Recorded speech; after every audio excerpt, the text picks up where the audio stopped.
আসসালামু আলাইকুম। আমি সাবরিনা খন্দকার, সহকারী অধ্যাপক, পদার্থবিজ্ঞান বিভাগ, ঢাকা কলেজ, ঢাকা।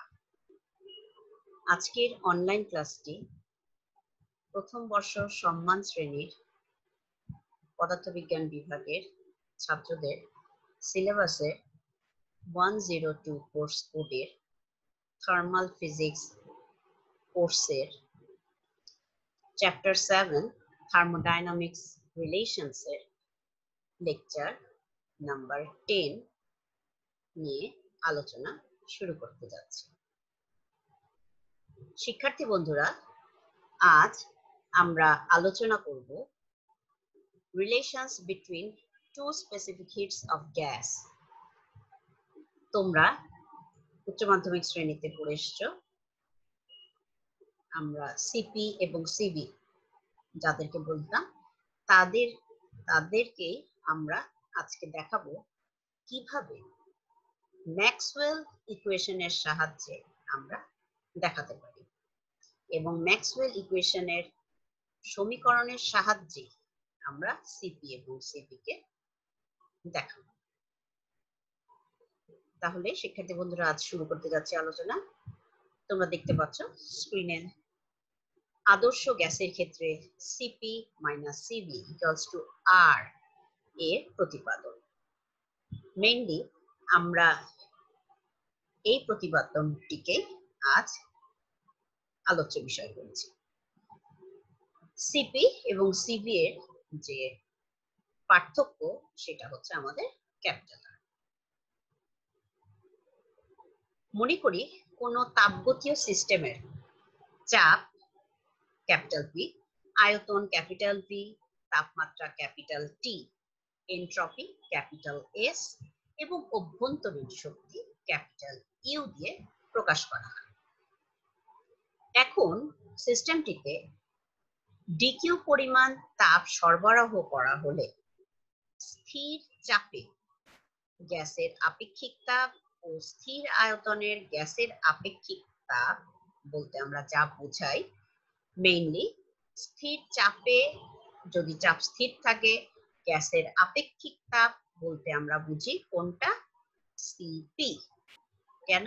কারণ পি দিয়ে সাফিক্স দিয়ে আমি বুঝাচ্ছি স্থির চাপ। সিপি ইকুয়ালস টু, আমরা সিপির সংজ্ঞানুসারে আমরা বলতে পারি del Q by del T. Del Q by del T. Constant কে থাকবে? প্রেসার। ইজ ইকুয়াল টু, সেটাকে আবার আমরা বলতে পারি, যেহেতু del Q equals to TDS, আমরা জানি তাপগতীয় সম্পর্ক থেকে del Q equals to TDS, সেই সমীকরণের মানটি আমি যদি ডি কিউ ডেল কিউ এর স্থলে আমি বসিয়ে দেই, তাহলে কি হয়ে যাবে? TDS by DT. আর বাইরে থাকছে কি? Constant P.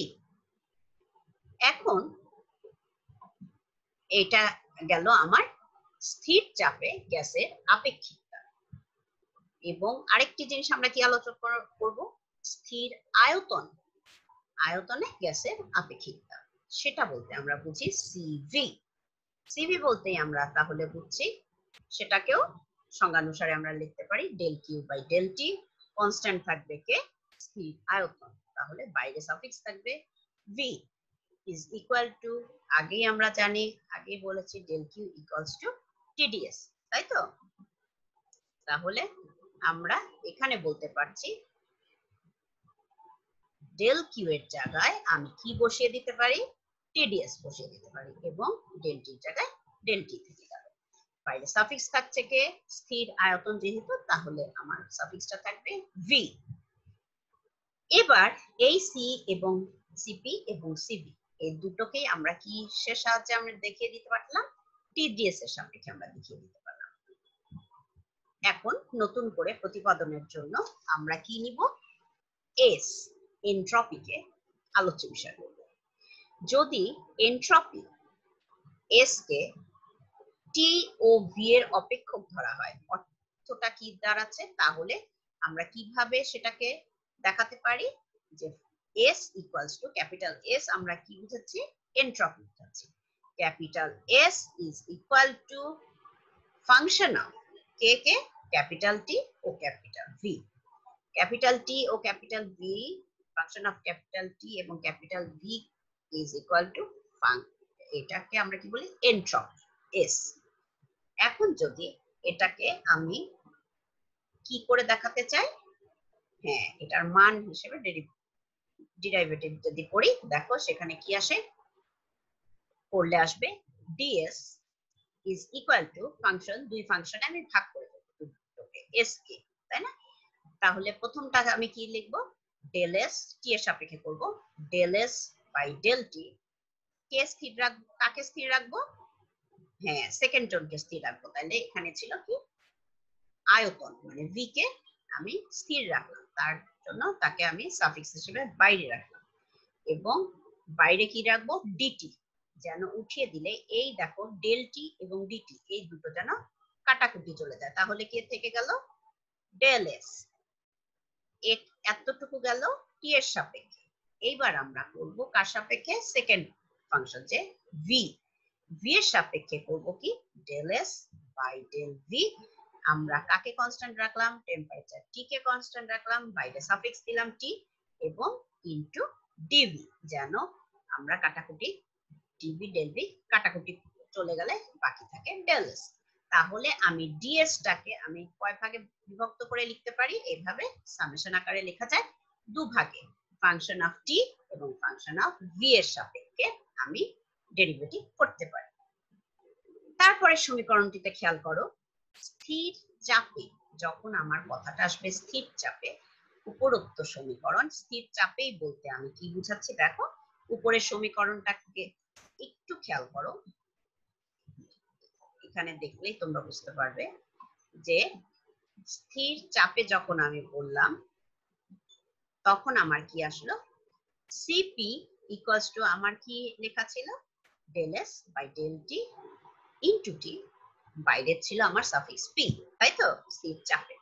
সেইখানেই আমি যদি দেখি উপরোক্ত সমীকরণ, ওইখানে আমি মানটি বসিয়ে দিব। কিভাবে দেখো, এখানে সমীকরণটা আমি করব, এই যে উপরোক্ত সমীকরণে আমি কি করছি, এটাকে আবার ডেরিভেটিভ করব কার সাপেক্ষে, ডিটি এর সাপেক্ষে, মানে টি এর সাপেক্ষে আবার ডিফারেন্সিয়েশন করলে কি আসবে del S by del T, বাইরে কে থাকবে স্থির চাপ, চাপে আমার কনস্ট্যান্ট রাখছি, স্থির চাপে টিটা কনস্ট্যান্ট থাকছে, ইজ ইকুয়াল টু উপরে দেখো কি আছে del S by del T into DT by DT, তাহলে ডিটি ডিটি কাটা, তাহলে এখানে বাইরে V suffix plus del S by del V, বাইরে টি কনস্ট্যান্ট থাকলো, সাফিক্স টি থাকলো, ইনটু তাহলে কি থাকলো del V by del T, যেহেতু এটা টি এর সাপেক্ষে হচ্ছে তাই তো, টি এর সাপেক্ষে যেহেতু হলো তাহলে এইভাবে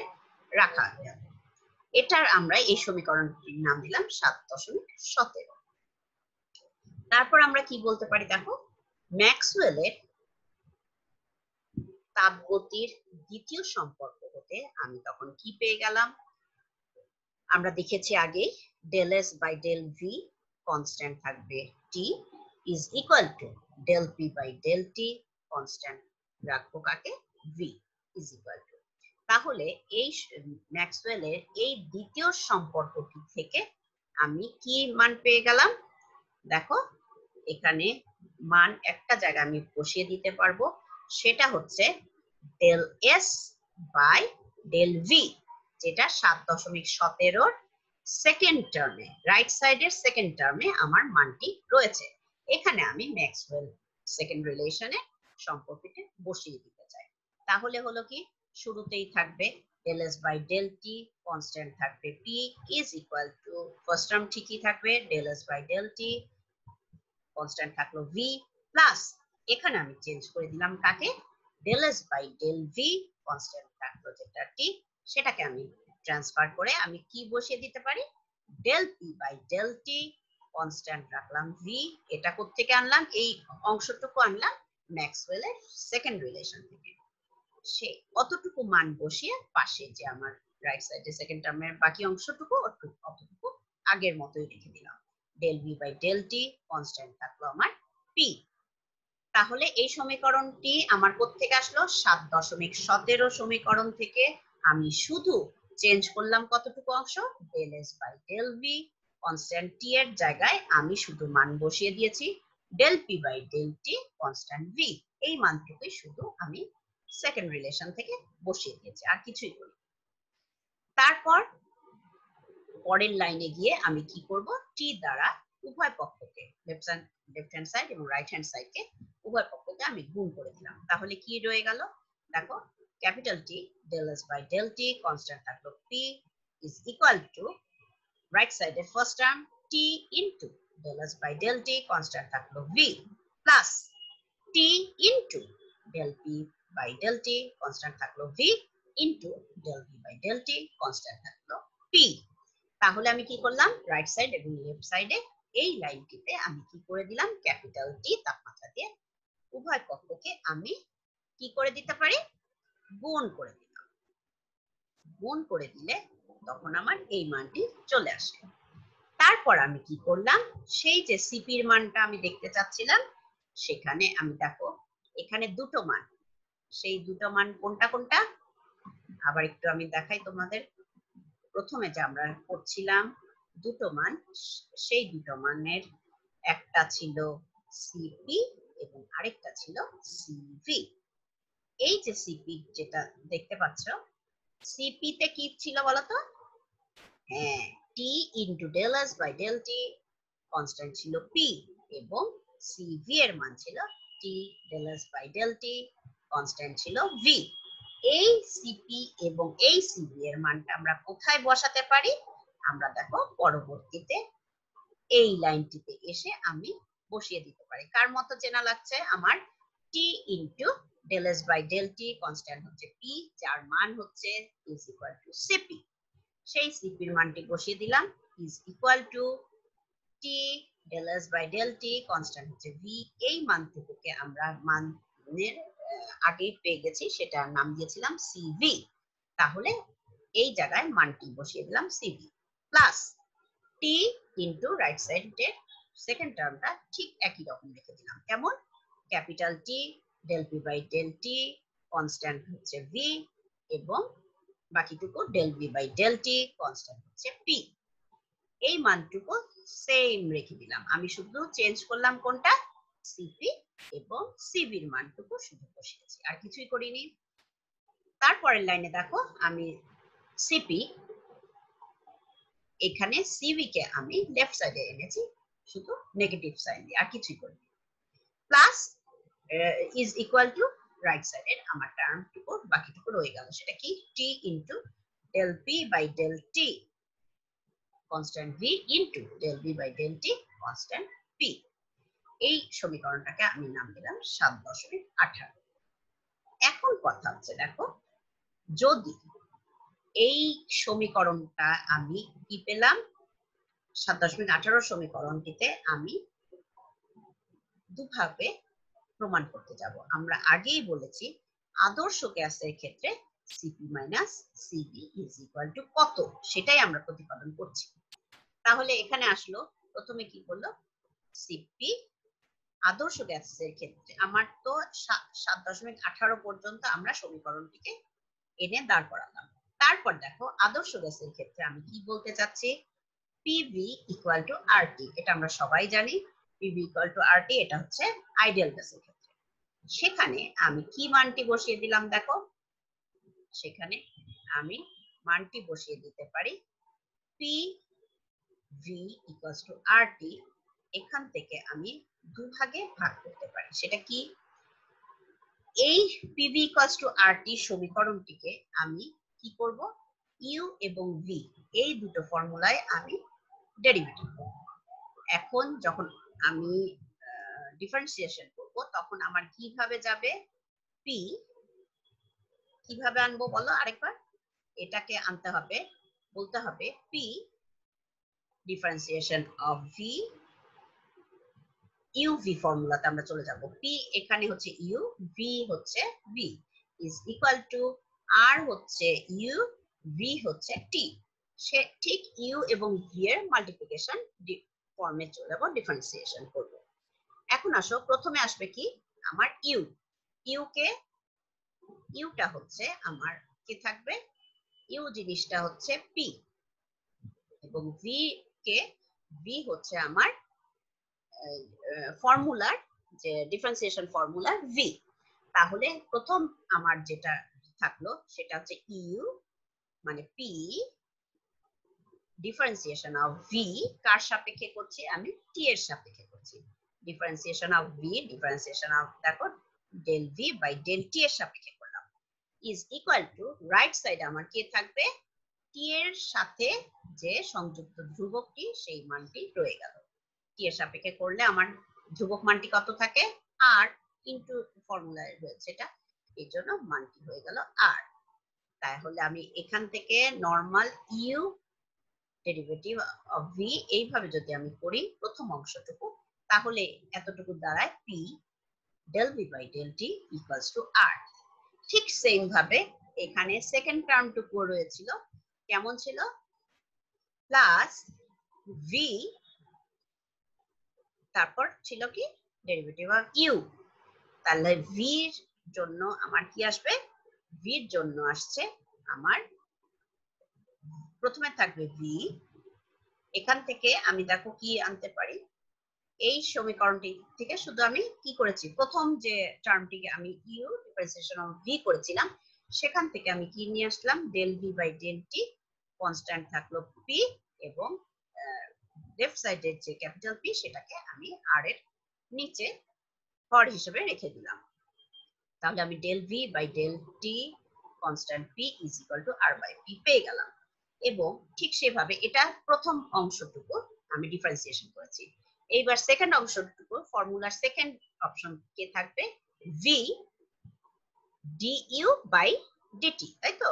তাহলে ভি এর মান রয়ে গেল কে, ভি এর মান রয়ে গেল ভি, আর ডিইউ, ইউ বলতে আমি এখানে পি কে বুঝাচ্ছিলাম, del P by del T equals to এদিকে থাকবে কি আগের মতোই আর, কারণ আর ইনটু টি, এখানে ভিটা কাটা, এটা ভুল বশত উঠেছে, যার জন্য এখানে কি থাকলো আর থেকে গেল। এটা আমাদের কোন টার্ম থেকে এসেছে বুঝেছো তো, ডিফারেন্সিয়েশন করলে সেকেন্ড টার্ম মে যা আসার কথা সেটা, কোনটা, ডিফারেন্সিয়েশনের second term V D D D D X of U, যেটা ডিডিএক্স অফ ইউ যেখানে আমি সেটা ইউ এর মানটা পি এবং কার সাপেক্ষে করছি এক্স এর মানটা টি। এইভাবে ফর্মুলা দিয়ে, কার formula, U into V differentiation ফর্মুলার আমরা অ্যাপ্লাই করলাম, সেখান থেকে আমরা এখানে পেয়ে যেতে পারি, তাহলে সেকেন্ড টার্মে del P by del T equals to R by ভিটাকে আমি আর এর নিচে হর হিসেবে রেখে দিতে পারি। তাহলে দেখো আমরা কি কি পেয়ে গেলাম, del V by del T constant থাকলো P equals to R by P, এবং আরেকটি সম্পর্ক পেলাম del P by del T constant কে থাকলো V is equal to R by V. এই দুটো সম্পর্ককে আমি কোথায় বসিয়ে দিব, 7.18 নং সমীকরণে আমি মানটি বসিয়ে দিব। সেই মানটি কোথায় দেখো, সেই মানটি আমার 7.18, আরেকবার একটু দেখে নেই, এই সেই মান, এখানে আমি কি বসিয়ে দিচ্ছি, শুধু মানগুলো আমি বসিয়ে দিব, কোনটা, P by T constant V, V by T constant P, এই দুটো মান যদি আমি বসিয়ে দিই 18 নং সমীকরণে, দুটো মান বসিয়ে দিলে আমার কি কি পেয়ে যাচ্ছে দেখো, এখানে দেখা যাচ্ছে প্রথমটা আমার T into del V by del T constant P যেখানে ছিল সেই জায়গায় আমি মান বসিয়ে দিলাম R by P into del P by del T, এই মানের জায়গায় আমি বসাবো কোনটা, হ্যাঁ এই জায়গার মানটা বসাচ্ছি আর বাই ভি, এই মানটুকু বসিয়ে দিলাম। তারপর আর কিছুই না, এখানে আমি কি করলাম, উপরে তাহলে is equal two capital T রয়ে গেল, উপরে রয়ে গেল আর স্কয়ার, নিচে চলে গেল পি ভি ইকুয়ালস টু আর টি, আমরা কোত্থেকে জানি, আদর্শ গ্যাসের ক্ষেত্রে পিভি ইকুয়ালস টু আর টি, সেই সম্পর্কটাকে এখানে বসিয়ে দিলাম। এই দেখো যেহেতু পিভি ইকুয়ালস টু আর টি আমি রাইট সাইডে লিখবে, অবশ্যই তোমরা লিখবে গেল। তাহলে আমি কি করলাম, উপর নিচ একটা করে আর কেটে দিলাম এবং থেকে গেল, এবং টিটিও কেটে গেল, উপর নিচ টি কেটে গেল, তাহলে বাকি রয়ে গেল কে, ক্যাপিটাল এবং সেটাই হচ্ছে আমাদের শেষ লাইন, যেটা হচ্ছে CP minus CB equals to R. এটাই আমাদের আজকে এটা আমাদের প্রতিপাদন করার কথা ছিল। CP minus CB equals to R. তাহলে শিক্ষার্থী বন্ধুরা, তোমরা দেখতে পেলে যে আজকে যে আমাদের টু স্পেসিফিক হিট, যেটা তার মধ্যে যে ডিফারেন্স এবং রিলেশনস বলতে চাচ্ছি, মেইনলি সিপি এবং সিবির মধ্যে রিলেশনসটা হচ্ছে কি, তাদের ডিফারেন্সটা হচ্ছে ক্যাপিটাল আর, এই তো। তাহলে আজকে আমাদের এই আলোচনার যে আলোচ্য বিষয় ছিল relations between two specific heats of gas, সেখানে আমি কি দাঁড় করালাম, CP minus CB equals to R, এটা প্রতিপাদন করে দেখালাম। তাহলে শিক্ষার্থী বন্ধুরা, তোমরা খুব ভালোভাবে এটি প্র্যাকটিস করবে এবং এই প্রশ্নটি খুবই ইম্পর্টেন্ট একটি প্রশ্ন। যদিও এটা তোমরা উচ্চ মাধ্যমিক শ্রেণীতে পড়ে এসছো, কিন্তু তখন তোমরা ম্যাক্সওয়েলের সমীকরণের সাহায্যে পড়োনি। এখন যেহেতু স্নাতক শ্রেণীতে উঠেছে, এখন আরেকটু অ্যাডভান্স পড়া, এই জন্য এটা আমরা কি দেখাচ্ছি, ম্যাক্সওয়েল যে সমীকরণ, দ্বিতীয় সমীকরণের প্রয়োগ কোথায় করলাম, অ্যাপ্লিকেশনটা আমরা করলাম সেই স্পেসিফিক হিট, স্পেসিফিক যে আমাদের টু স্পেসিফিক হিট, সেই হিটের যে সম্পর্ক, দুটোর মধ্যে সম্পর্ক, সেখানে আমরা কি প্রয়োগ করতে পারি, ম্যাক্সওয়েলের সেকেন্ড রিলেশন আমরা প্রয়োগ করে আমরা দেখাতে পারি CP minus CB equals to R. তাহলে অতি সহজেই তোমরা এই প্রমাণটি করতে পারো। তাহলে শিক্ষার্থী বন্ধুরা, আজ এতটুকুই। তোমরা ভালো থেকো, সুস্থ থেকো এবং স্বাস্থ্যবিধি মেনে চলে তোমরা ঘরে বসবাস করবে এবং পড়াশোনা চালিয়ে যাবে। আমাদের সবচেয়ে বড় বিষয় হলো আমরা ঘরে বসে এখন অনলাইনের সাহায্যে আমাদের পড়াশোনা চালিয়ে যাব।